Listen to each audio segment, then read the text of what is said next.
When I use the word mysticism, I'm referring to a kind of experience, a kind of, shall we say, state of consciousness, which seems to be as prevalent among human beings as measles. It's something that simply happens, and we don't know why it happens, and although there are all sorts of techniques which claim to be able to promote it, and which are more or less successful in doing so, and sometimes rather less than more, nevertheless there is this peculiar thing that happens to people, and it's been recorded as far back in time as we have any recording at all. And that is coming over people the peculiarly convincing sensation that their ordinary sense of individuality, of personal identity, is transcended. And the individual suddenly feels an experience that actually it could be described from a number of quite different points of view. But we could add up these dominant characteristics. That instead of the ordinary feeling that I as an individual confront a world that is foreign to me, that is not me, in this kind of experience I find myself to be of one and the same nature or identity as the world outside me. In other words, I suddenly feel no longer a stranger in the world, but as if the external world were my own body. The next aspect of the feeling is even more difficult to assimilate to our ordinary practical intelligence, but a very overwhelming feeling that everything that happens, everything I have ever done, everything anybody else has ever done, was part of our harmonious design. That there is no error at all. And that's the sort of thing I'm referring to. Now, you see, I'm not talking about a philosophy.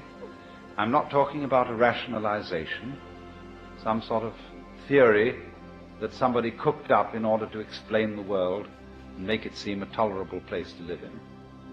I'm talking about a rather whimsical, unpredictable experience that suddenly hits people. And it includes this element of feeling the total harmoniousness of everything. Now, I realize that those words can carry with them a sort of sentimental feeling, a sort of Pollyanna feeling. There are various religions in our society today which try to inculcate in you the belief that everything is a harmonious unity. You know, things like Christian Science or the Unity movement and so on. They want to make a kind of propaganda for one to believe, and through believing to feel that everything is harmonious. Now, to my mind, that is a kind of pseudo-mysticism, because it's an attempt to make the tail wag the dog, to make the effect produce the cause. Because this sensation of things being harmonious is somehow never brought about by insisting to yourself that that is so. Because when you do that, when you would say to yourself, all things are light, all things are God, all things are beautiful, etc. Actually, by doing that, you're implying that they're not. Because you wouldn't be saying all this stuff if you really knew it to be true. So this thing, the sensation of a kind of universal harmony, cannot come to us when it is sought, when we look for it as something to be an escape from the way we actually feel, or to compensate for the way we actually feel. It's a thing that comes out of the blue. And when it comes out of the blue, just like hiccups come out of the blue, or something like that, it's overwhelmingly convincing. And it stands as, actually, the foundation for most of mankind's profound philosophical, mystical, metaphysical, and religious ideas.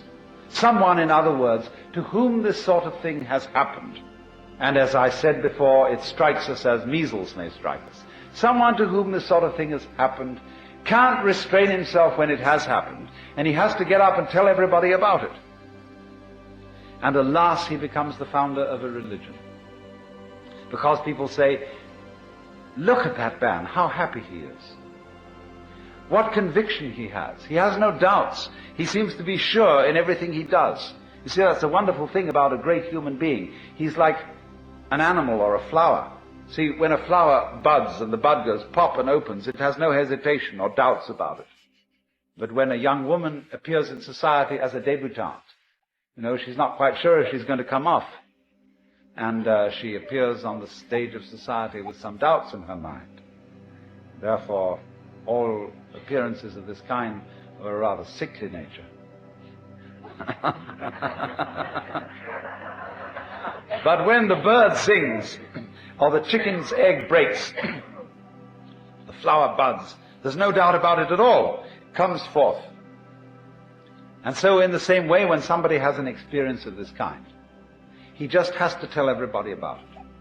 Because you see, he sees everybody around him looking dreadfully serious. Looking as if they had a problem.